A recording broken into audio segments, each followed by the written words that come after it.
Hello and welcome to Unstress. My name is Dr. Ron Ehrlich.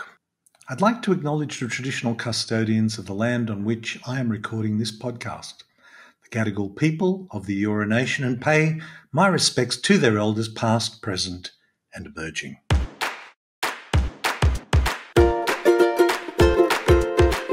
Well, today we're going to take a step back and look at humanity and what has brought us to where we are, and look at the meaning of life and some of the existential crises that we are facing. A big topic. Our guest is Jeremy Lent. He's been described as one of the greatest thinkers of our age, and he's an author, a speaker whose work investigates the underlying causes of our civilization's existential threats and explores pathways towards a life-affirming future. Now, Jeremy received a BA in English literature at Cambridge University, an MBA from the University of Chicago, and he was a former internet company CEO. His award-winning book, The Patterning Instinct, A Cultural History of Humanity's Search for Meaning, explores the ways humans have made meaning from the cosmos, from hunter-gatherer times to the present day. His new book, The Web of Meaning, Integrating Science and Traditional Wisdom to Find Our Place in the Universe, offers a coherent and intellectually solid foundation for a worldview based on a connectedness that could lead humanity to a sustainable and flourishing future. I have to say both of these books are absolutely brilliant, and I was introduced to Jeremy's work through Helena Norberg-Hodge, who we've spoken to on several occasions from Local Futures. And what I love about Jeremy's work is that he references ancient wisdom and tells and brings so much together. So many of the themes, or I have trying to explore on several of our episodes, lessons from the past, and the discussion in a few months ago with Tyson Yonkaporta, whose book Sand Talk was how ancient wisdom can save our modern world, is kind of touches on some of the things that Jeremy goes to in incredible detail with his books. I hope you enjoy this conversation I had with Jeremy Lent. Welcome to the show, Jeremy. Thank you so much, Ron. Looking forward to our conversation. Jeremy, you've written some wonderful, wonderful books. The first one that I've reading is The Patterning Instinct, A Cultural History of Humanity's Search for Meaning. And in it, you talk about a cognitive approach to history, right, and the fact that there's a modernist and a postmodernist view. I wondered if you could just tell us what that cultural approach entails. Yeah, sure. Actually, it's an interesting topic. It sounds all very theoretical, but actually makes a big difference to how we make sense of the world. And basically, the more sort of dominant modern view of history is essentially it sort of sees human beings as the kind of the same all over the world. And so when it looks at sort of how history actually happened, it focuses almost all its attention on things like power and economics. And with the Europeans were lucky enough to discover the New World before the Chinese. That's why they started to globalize and became so dominant, sort of things like that. And the approach to history that I offer in The Patterning Instinct takes a somewhat different view. It recognizes a lot of what is there in the dominant view as being valid. But in addition to that, it adds this recognition that actually how we make sense of the world culturally as a collective community actually affects the course of history. There's not just a matter of who got to the New World first, and that's why the Europeans won and the East lost or whatever in modern history, which quite a few serious historians talk about it in that way. But it shows that actually our cultures shape our overall set of values, and those values are what actually shape history. So like an example that in fact, I think I kick off the book with this example is that very century that Columbus discovered the New World. Decades earlier, there was this Chinese admiral. His name was Admiral Zheng He. He had this massive armada of ships, like hundreds of ocean-going vessels, and you could have fit one of Columbus's 3 little boats that he had, and you could fit 10 in one of these boats of Admiral Zheng He. And he commanded the whole Indian Ocean. For decades, his fleet went all over Africa and Arabia and Sri Lanka, like Ceylon. And they were treated as gods there. Sometimes their fleet was more massive than the very town they stopped at. They could have done what Columbus and the followers of Columbus did when they hit the New World. They could have enslaved the populations, mined it for gold, all that stuff. They didn't do anything like that because it never occurred to them to treat other people in other territories in that way. They had a completely different view of the world. And they had the power to do it. But in fact, what they did with that power was establish trade routes and take emissaries back from these other countries, from the same African continent that the Europeans thought were these primitive savages. They found the principal, like the chief's son, whoever it was, take him back to China, meet the emperor, and establish a trading relationship. It shows how the different ways in which we make sense of the world actually has shaped history. And that difference, what drives that difference? I know well, I'll mention your other book because it actually does segue into this too, The Web of Meaning, which is integrating science and traditional wisdom to find our place in the universe, because there's something about the background of the traditional wisdom of each of those countries that informed how they approached it. Let's talk about those differences. Yeah. Well, basically, so underlying those values, there's what I call a worldview.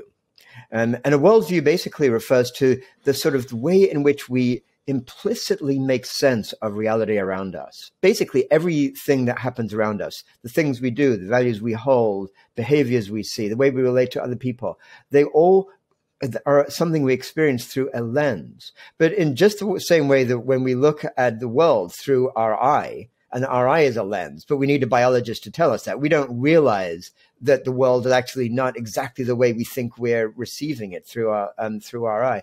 Similarly, we don't realize that we're actually seeing the world through a worldview. We just think that's our reality. But in fact, worldviews can be very different. So the worldview of the traditional Chinese that admiral came from was one that was based on harmony, basically saw humans as being sort of enmeshed in this kind of resonant web with heaven and the earth and all other societies around them. And so they saw things as being deeply interconnected. So in their sense, what you're trying to do, whether you're an emperor or a sage or just a regular person, the goal in your life was to try to harmonize with that web. Not tear it apart, but actually harmonize so that the ways in which things resonated worked optimally for you. Now, the Europeans, on the other hand, saw the world totally differently. They saw basically nature more like a machine. They saw humans as being absolutely separate from nature. And they saw other people around the world as essentially, similarly, being there to exploit as much as possible. So because they had a very different view of the human relationship to nature and human view to each other, they focused a lot on basically power and using power that they had developed to basically break things apart if they were able to enable them to get more wealth and more power. Very different way of looking at things. What role do you think religion has played in that? Religion has played a huge role, but it needs to be understood in a slightly different way. Like when we use the word religion, we generally tend to use that to refer more like to the sort of organized religions that are mostly monotheistic, whether it's Christianity, Islam, or Judaism, or we might expand it to include Hinduism or something. But it's a kind of, we see religion in that way, but a worldview is kind of even bigger than religion in a way. But the religion that we might believe in definitely impacts the worldview, but even the religion itself actually comes from a deeper worldview. So to give you an example, Christianity, along with the other monotheistic religions, ultimately got their way of thinking, in fact, from the ancient Greeks for the most part. The ancient Greeks were the first to see this split in the universe between, for example, the material world and some sort of eternal dimension somewhere out there in the heavens. And they saw a split in the human being between soul and the body. and they saw the sort of soul as being something that's imprisoned in the body. So that's more like, we can think of that more like as a cosmology, an understanding of the way the cosmos works. And that was that split between some sort of perfection out there and the material world that actually infused the Christian idea of a God up in the heavens, and the rest of the world essentially being like desacralized. Like other early ways of making sense of the world, early cosmologies saw the earth itself and life itself as being filled with spirit, as basically being alive and having intrinsic value. But from that idea of something out in the heavens that is the source of true value, it kind of led to this notion that everything that happened on the earth was kind of just this stage for the sort of the journey of the soul on its way back to heaven again or whatever. So that led to a very different way of thinking. And so religion fits into that larger notion of cosmology, I think. I mean, it's, you drew that analogy or that event of Columbus and Admiral, how's the pronunciation? Zheng He. Right. Yeah, and one can only imagine what would have happened if the Chinese approach to globalization, if you like, had prevailed. Right. Well, that's the thing. That's what there are some people who say, well, if Zheng He, in fact, some people, there's a theory that Zheng He did get to North America, but that's, even though some people follow that, that's basically been a disparage. I wouldn't rely on that theory. But if he had, I think we can virtually guarantee that he would not have done exactly what the Europeans did. He would have just done what he did elsewhere and found emissaries and brought them back to China. And in fact, there are examples of that in Southeast Asia. For example, for many centuries, there was the area in Southeast Asia that was closest to India was essentially part of what has been called like the Greater Indian Empire or whatever. The India subcontinent had far more power and technology force, and they sort of put inroads into all the different areas of Southeast Asia. But what is so interesting is what we see is, again, they did not try to like take advantage, enslave populations. They didn't try to sort of own and colonize and say, oh, great, we can use this raw material. Let's like mine it till it's all gone. They, again, saw things mostly from the point of view of trading. And sure, I'm sure they would at times take advantage of their power to kind of, persuade whoever they were trading with to give them better terms, whatever, but a completely different way of, they never just assumed there was any intrinsic value or right to go and totally subvert and disrupt what they came across. You also talk about, well, the book, The Patterning Instinct, and the importance of that. And I mean, on a most basic level, I guess birds use constellations to pattern how they navigate around the world. And you also mention infants, are very good at patterning language development, but we as humans have taken that to another level, haven't we? Right. Can you talk to us about the effect that some of these patterns have had on our development? Yeah, sure. Yeah, and of course, I call the book The Patterning Instinct because ultimately that seemed to me to be what was essentially different about humans versus other mammals. Not that, as you point out, essentially every mammal, in fact, it can be probably said almost any living organism has a certain patterning ability to make sense of the information that comes to it, determine what is important and what's not. And among high functioning mammals, of course, that can be a highly developed instinct, such as we see in chimpanzees or whatever. But humans developed, because we have a more evolved prefrontal cortex than other primates or other mammals. And in over millions of years, we basically developed what started out really from a sort of like a social brain. We developed the ability to deal with a lot of complexity within our society. But that same skill used an evolutionary part of the brain to pattern meaning into things around us, the behavior things that happened, or like you say, the example of an infant that learns language. nobody says to this little baby, "Oh, you need to learn language because otherwise you won't be able to communicate." And that infant basically hears the voice, the sounds around her, and she relates that to the actions that take place. And before too long, she begins to use that patterning instinct to say, "Oh, there's some way of making sense of this," and starts trying out language herself or whatever. That's the patterning instinct at work. And if you go back to when humans first evolved as humans, they used that same instinct to try to make sense of the universe. So it's like a human drive. We have to make meaning out of things around us. That's the evolved instinct part of it. And when early cultures looked at things like the stars, they put constellations there in the stars and put like basically patterns there. And then they started to try to make sense of the universe based on almost like a scaffolding of their physical reality. There's an author called George Lakoff, who is an expert in what's called cognitive linguistics, which sounds very kind of abstract and theoretical. But basically what he showed some decades ago is that all of our symbolic ways of thinking, all our abstractions, are based ultimately on a physical scaffolding. So if I say something like, if I told you about somebody I was meeting yesterday and say, she gave me a warm smile. Well, she didn't really give me that smile, and it wasn't really warm. It didn't raise the temperature. And yet, you know what I mean, because we use these metaphors. So similarly, earliest cultures used the metaphors of their relationship with each other and with the rest of the world to make sense of the world. So early hunter-gatherers, they patterned meaning into the world of being basically like a gigantic family.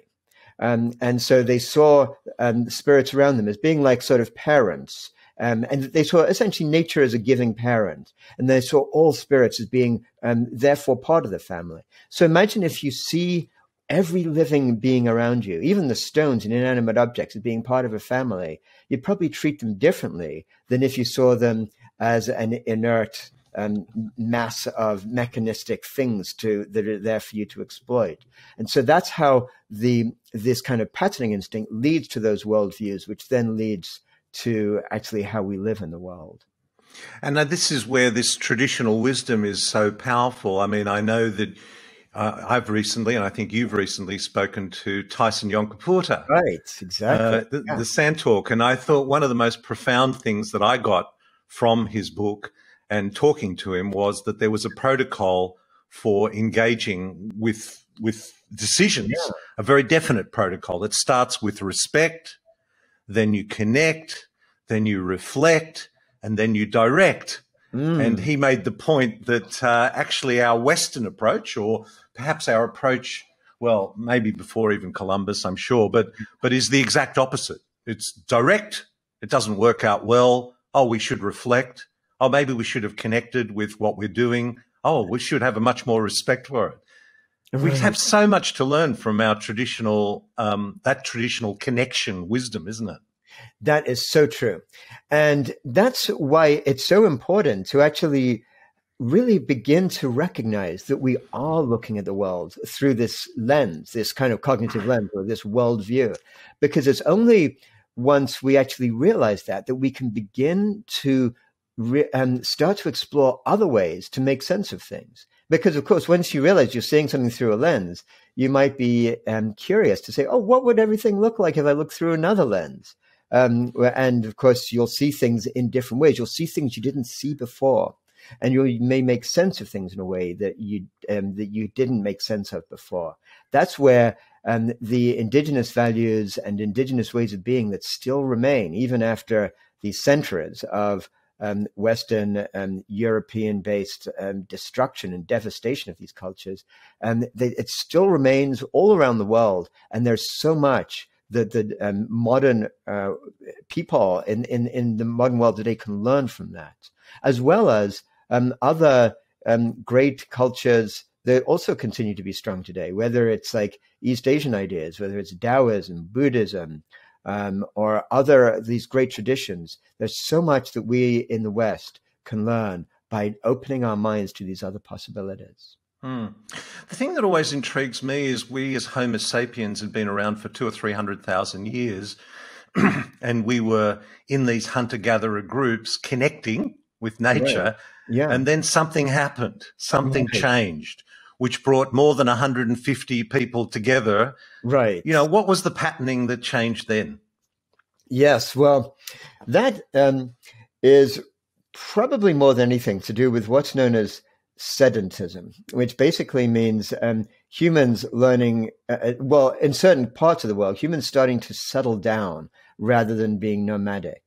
And oftentimes that we see really the rise of agriculture as being this sort of big change from when we were nomadic hunter-gatherers, which, like you say, was true for 95% or more of human history. But what you actually do see is that in some parts of the world where there was enough, say, fish around or enough food stocks that people really didn't have to move, something began to change. Hierarchies began to develop. Possessions began to become part of the normal society. Like, imagine if you are a nomadic hunter-gatherer, you don't want to collect possessions. It just will wear you down as you walk to the next place. And so there's very much this notion of living in the present. And there's a great quote an anthropologist once heard from a nomadic hunter-gatherer. He said, what you do about if you kill meat? Don't you want to smoke it and store it so you can eat it later? And the person said, hey, I store my meat in the belly of my brother. And so that's just amazing. It's like, it's that relationships between people that were important. But then, along with sedentism, agriculture was really then the driver of a lot of that settling down that took place. And then all of a sudden, there was the separation. There were the fields that you cultivate versus the nature out there in the wild. And some farmer who was lucky enough to get more grain wanted to store that grain and then would put up fences to keep other people out and then would start to be able to employ others. So all these bigger and bigger distinctions in wealth began to arise. And that was probably the single biggest shift that happened in the human experience until, you could argue, until a few hundred years ago with the scientific revolution that then shifted us in a whole other dimension. And well, let's go. You know, what was that journey? You know, that shift, because we kind of had this the beginning of wealth creation and hierarchy within societies that didn't occur in the hunter-gatherer times. That's right. But the scientific revolution, almost like the technological revolution we've just had, has taken wealth to another level, hasn't it? Right, exactly. So basically, I mean, you can sort of look at the history of humankind from the first agriculture, like 10 to 12,000 years ago, to just the last few hundred years, as being this kind of unfolding of rise and rise and rise, like ratcheting up in hierarchies. So you had, say, villages that were more warlike that then got to attack and steal the possessions of the other villages. So things like the warrior spirit and the patriarchy began to take hold in many societies all around the world. And that just kind of went on, ultimately became these gigantic civilizations, of the ancient civilizations that you see all around the world. But then the big shift happened in Europe around the 17th century, which had this prehistory to it. We just talked about earlier. There was this notion, this dualistic split in the Western way of thinking, all the way back from the ancient Greeks. So there was plenty of time for this different way of thinking to kind of get incubated. But it really took off with the scientific revolution, when this new way of making sense of the world began to show it had tremendous power. And what's ironic, actually, is those people who were the founders of the scientific revolution, people like Galileo, Descartes, Francis Bacon, or whatever, they were profoundly Christian. They felt that they were doing God's work by understanding the language of God, which was, in their view, mathematics. And so what the scientific revolution did is it was based on this notion of the rest of life, the non-human life, as being really like a machine. So Descartes was actually the first person to come up with this practice of what is now known as reductionism, was the idea like, well, if things are like a machine, then if you break them down into the tiniest parts, you can figure out how they work, and then you can control them and dominate them. And along with that, Francis Bacon at the time had this notion of conquering nature. So he put out this clarion call, like we can conquer nature, like torture her secrets out of her. I mean, he actually used those words, and then we can figure out how to, we can sort of make nature do what we want. And it was an incredibly powerful, idea, and it worked to a very large extent. Reductionism is the underpinning of much of what we now know as science. Not all of science, but much of science for the last few hundred years. It's because of that way of thinking that I can talk to you from halfway around the world right now in real time. And there's incredible benefits that came from that. So I'm not disparaging the power and the efficacy of the sign of science. Really is kind of in some ways one of the greatest human projects, undertakings we've ever done. But that power led people to begin to make the mistake that thinking that breaking things down was the only way to make sense of the universe, and it explained everything about the universe. And that's this kind of reductionist worldview that we're sort of stuck in right now. So it led both to this destructive quality of like extraction and exploitation, because that sense of humans being separate from others, and white European Christian males in particular being superior to all other kind of races anywhere else. That led to this unfolding of colonialism, imperialism, and the rise of global capitalism that has led to the destructive place we're at right now, where we're potentially even heading towards a civilizational collapse because we're so out of balance with the world. But it also led to this ontological kind of mistake in a way, thinking that the only reality arises from understanding the rest of nature as being basically lifeless and like a machine. Whereas in fact, that has now been shown to be not just dangerous, but scientifically wrong. So these ideas that developed in the 17th century, not surprisingly, since it is 400 years ago, have now been shown to be actually outdated. The very foundational ideas have been shown to be wrong scientifically. Well, I know that Descartes has a profound impact on the way medicine, healthcare, is practiced to this very day. Yeah. And reductionist, I mean, it's why the pharmaceutical industry is as successful as it is, because it's a very reductionist way of approaching healthcare. But exactly. The globalization is an interesting one. And actually, interestingly, Jeremy, I came to you through through Helena Norberg-Hodge, who is a champion of localization. Absolutely. Tell me, how are you viewing given everything you've written, how are you seeing, you've touched on it a little bit, how are you seeing the world as we are today? Big question, I know, but it's an important one. I see the way the world as it is today and where it's headed as really being a very desperate place that we're in.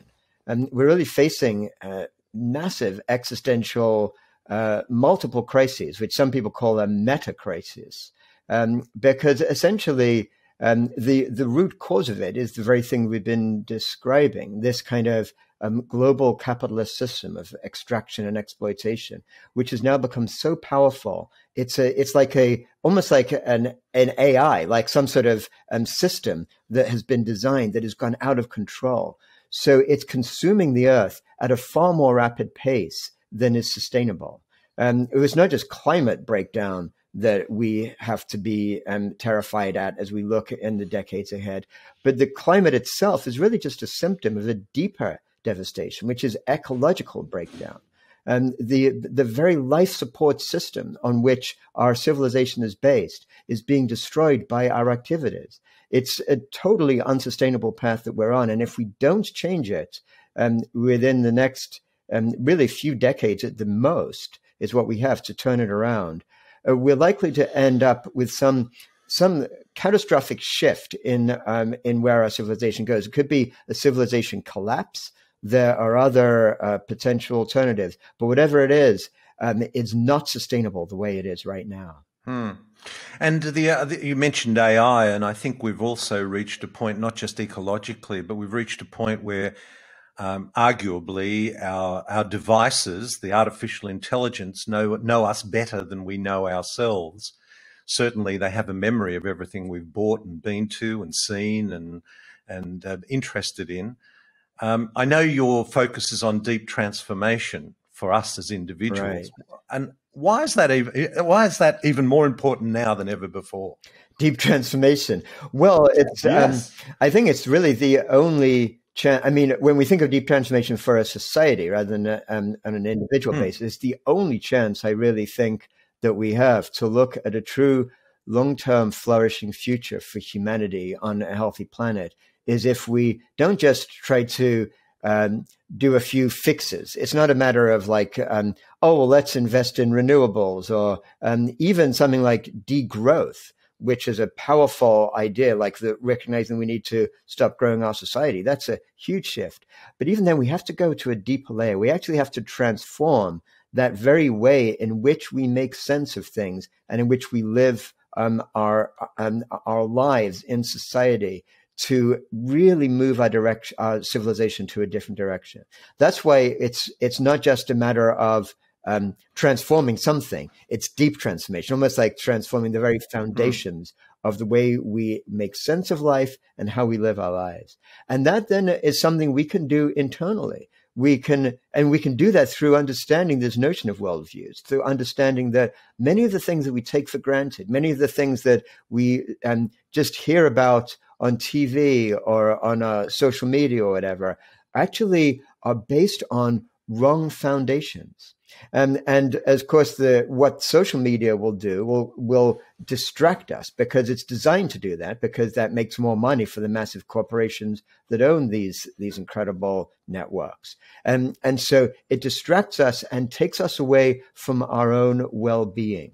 So part of this deep transformation for ourselves is actually recognizing that our society itself is designed not to enhance our well-being, but actually to reduce our well-being. It's designed to make us need more and want more and always be dissatisfied and always need that extra thumbs up on the social media and to addict us to those things and to addict us to consumer goods and addict us to status.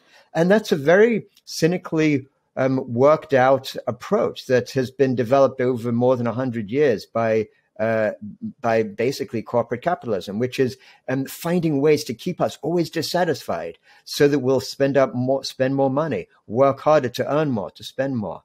But there are other ways that are available to us to actually live a truly far more flourishing life once we realize that there are other parts of ourselves that are available to kind of develop and build in place of those. So given all of that, how do you reflect on the last 2 years of the pandemic? I mean, yeah, I'm just intrigued to know what impact you think that's had on that trajectory. Yeah, well, there's a sense in which, because the pandemic has been so recent, we're still in kind of experiencing it, of course, as it unfolds. And because it did feel very disruptive, there's a sense in which we are feeling right now, wow, this is this huge impact. But actually, I think if we look back from a bigger picture, historians, assuming hopefully we do have historians in the distant future, but they would look back at, I think, the pandemic and see it as a kind of a little blip, maybe at most a little bit of a rehearsal for the massive disruptions that were coming down the line. And that's a terrifying idea. And it doesn't give me any pleasure in saying that. But this is what we need to understand, that just from climate breakdown alone, the devastating impact we need to recognize is going to be happening in the next 10, 20, 30 years is going to just totally squelch any amount of the impact we think the COVID has had. And then even along with the climate breakdown, just this ecological destruction we're looking at is getting us to a place where we are at risk of seeing the very fabric of society start to unravel. And in fact, when we're looking at the political breakdown we're seeing, both in the United States, where I live, but all around the world, we're seeing this rise in extremist political parties and really the loss of any semblance of democracy, even in countries that we thought we could rely on for democracy. Those are, I think, again, early indicators of a fairly of a difficult, dark time that our civilization is entering into. But it's so interesting. I mean, I've looked at this in the last 2 years and felt that if there were trends going, I mean, for example, polarization is an interesting example of how polarized we've become in our perceptions of what is real or not. How do we resolve that? Yes, I think that is obviously one of the issues that people are really struggling with right now. Is even the very notion of reality has been fragmented. So, at least some decades back, most people would agree on the basic underlying reality, even if they differed as to how to make sense of it, between right wing and left wing, whatever. But now that very notion itself has begun to get fragmented. And I think that on one level, individually, I think we deal with that by actually just taking a very conscious and careful approach to our own intake of news items. And when we see things that look surprising, or that also things that may reinforce our own prejudices strongly, it really behooves us to check out other sources, look for counter arguments, try to really come to considered judgments about things ourselves. But I think from a larger perspective, we look at where this is unfolding, and we have to realize that oftentimes people on the more progressive side of the political sphere is increasingly seeing people who are they call themselves the conservatives, but nowadays that almost seems like a misnomer, because they're actually not interested in conserving things. They're interested in destroying what has been there before. But the point is, it's very easy, as you can see from the way I'm describing it, to sort of see these people as being other or being somehow wrong or whatever it might be. And I think one of the hardest challenges that we all have is to actually come back to these core values of our human evolved way of being, values around senses like shared community, values around sense of like wanting to connect and actually work together with others. So I feel that we have to, and when I'm saying that, I'm not saying that we should compromise with somebody from an extreme political standpoint and try to come to some sort of modus vivendi that actually undoes or undermines our own belief system. It means sticking true to core values of loving others, of actually caring about a flourishing society, and making sure that the decisions we do, the ways in which we show up in the world, stay really focused on that. And I think that that is the way that we can, I think, see a future being directed in a more positive light, is when enough people are actually really dedicated to actually acting for the benefit of that future flourishing, rather than in reaction to some horrendous thing we might have read about in the news headlines that morning or whatever it might be. I think one of the things this time of social isolation has taught us, that while we have access, as we do right now, talking across the world, there's something very important and fundamental about human connection. It's reminded us of the importance of human connection, hasn't it? There is. And at the same time, one of the benefits actually of what came out from COVID is like this increase in this kind of Zoom meetings, or these ways in which people started to find themselves connecting because they had no choice with groups way outside of their own community. So it has led to an even greater sense of our sort of shared humanity. So I sometimes people talk about humanity itself as like a global superorganism, like a sort of planetary consciousness, basically, that's arising. And while I've been talking a lot of doom and gloom about the unfolding events that we see in the world right now, there are some equally positive developments that we see. And that, I think, is one of the biggest ones.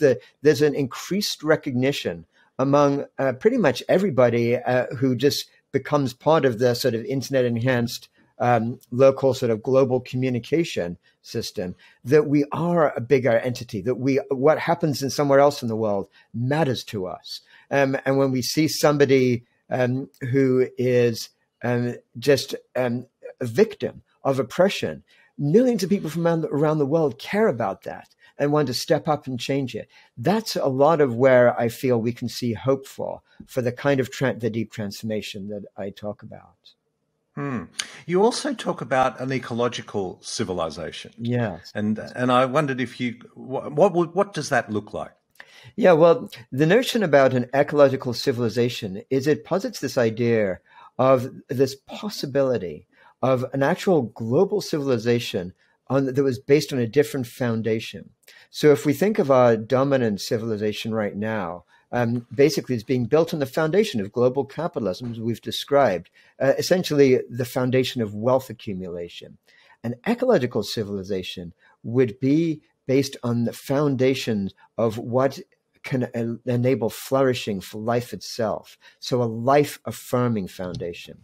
And it would be based on simple principles of how could we set the conditions for all humans to be able to flourish on a regenerated earth. Simple idea, but profound in the way it would affect everything. Because it helps us to recognize that our current civilization has not been based on those precepts. It's actually been based on essentially allowing a small elite to take most of the wealth and benefits of whatever technology is produced for themselves at the expense of the vast majority of people in the world. Ecological civilization would look at things like the power of corporations, or look at the ways in which technology develops and is used, look at the ways we think about economics itself, and look at different foundational structures for allowing that kind of flourishing. And are you optimistic?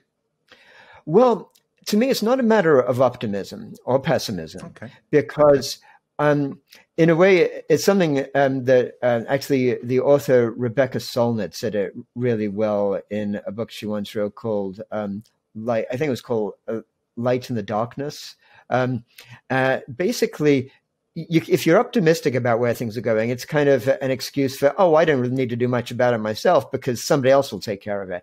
And if you're pessimistic, similarly, it's kind of a cop-out, like, it's all going to go to hell, nothing I can do.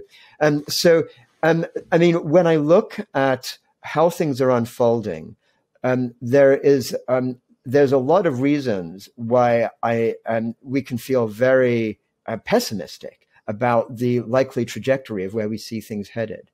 But where I come at this whole question of optimism or pessimism is not even about, and I have similar issues with the word hope itself, which there's a whole lot of controversy that arises.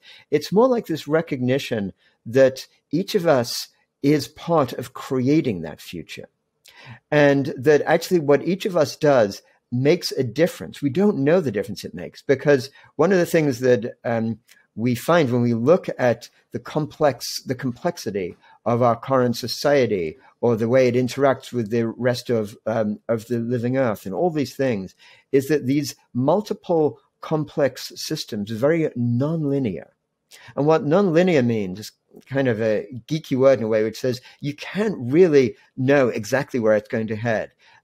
Something that seems very small can have a massive outsized impact just because of the way it's there in the system, that it catalyzes a whole set of things that you wouldn't expect. So somebody like a Greta Thunberg can be sitting there for weeks on end, like a young 15-year-old girl sitting all alone in front of the Swedish parliament. Nobody could have dreamed that could catalyze this movement of millions of school children around the world inspired and taking action. These are the things that we can't know, which is why I can look at where I see things going, and oftentimes I feel a sense of despair in my heart. Absolutely. But I also feel more than anything that life is calling on each of us right now to take part in creating a flourishing future. That as long as life exists, as long as we're all around, that is a possibility. And that's what, if enough of us actually realize that actually can have the most massive impact that none of us can even begin to even imagine. Well, Jeremy, I think that's a great message for us to finish on, and I cannot recommend both your books more highly because they are so thought-provoking, so stimulating, so informative and transformative, I have to say. So thank you so much for joining me today. Thank you, Ron. It's been a pleasure talking with you today. Thank you. Thank you.